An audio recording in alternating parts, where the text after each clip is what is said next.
When I first encountered the top-spec Honda HR-V V Turbo, it was during the HR-V launch, and I got to drive it for all of 15 minutes until heavy rains literally stopped my shoot. This time around, I got to borrow the Honda HR-V V Turbo for an entire week, although it is a rainy week. But still guys, I got to drive it for a week, and in this video, I am going to share with you my driving experience with it. Let's do this!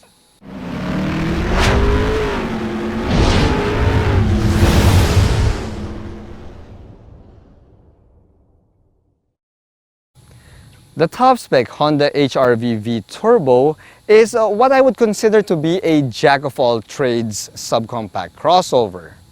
You see, it takes on all of the good bits and pieces that can be found in its siblings in the local Honda lineup to create a vehicle that can truly deliver a great performance in all of the right areas.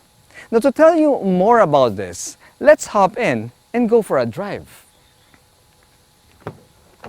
Here at Reagan's Rides, we do car reviews of SUVs, sports cars, trucks, and everything in between.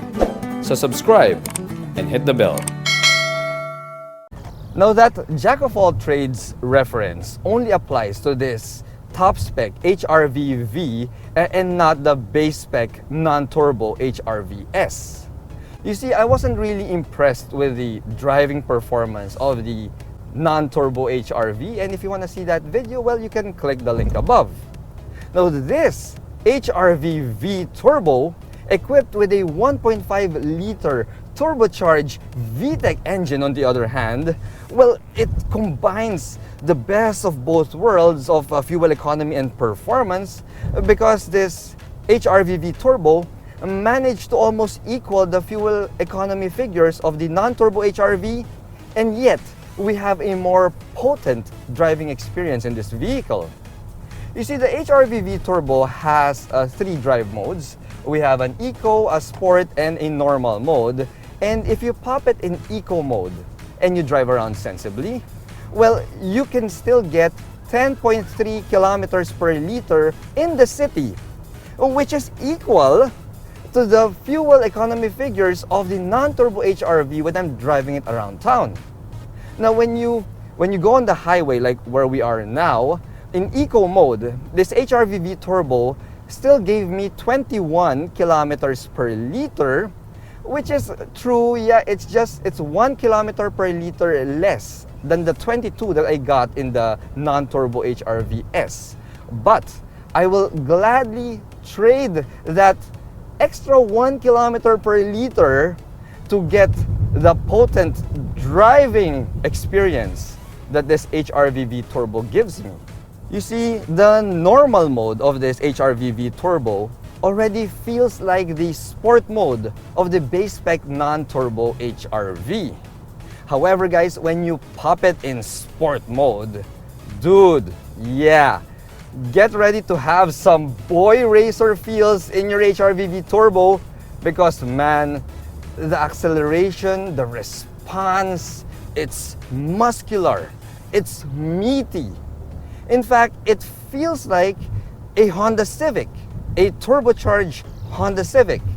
Now, when you play around with those really responsive paddle shifters, man, yeah, you could really drive balls out in this HR-V V Turbo. Now, of course, when you're driving Reagan style with balls out, expect your fuel consumption to drop, because I was able to get around 14 kilometers per liter in the highway when I did that. Pop it in sport mode, engage with the paddle shifters, yeah, 14 kilometers per liter, which, if I can tell you guys, yeah, that is still pretty good. It is still pretty good, especially since I was reaching the red line in all those times that I was doing that. Now, the handling is also quite exceptional for a subcompact crossover, because I do feel that Honda drew from the years of experience that they've had with motorsports when it comes to tuning the suspension of the HR-V V Turbo. You see, handling is tight, and you can take corners more aggressively, guys, than the usual subcompact crossover. And in fact, it kind of feels like a Honda Civic. Well, almost. It's not as sharp as a Honda Civic, but it can keep up. Now, complementing that sharp handling is the steering response. You see, Honda really knows how to make driver's cars, and this HR-V V Turbo is no different. See, the steering feel is it's great. It's great for an electric power assist system. We've got a good sharp steering response here. See, we're doing minute adjustments to the steering wheel, and the car just goes where you're pointing it, and that's also really good, guys. Now, the heft of the steering wheel is also just right. It's not so light, it's not so heavy. It's right there in the middle, and yeah, and I like it. I like it a lot.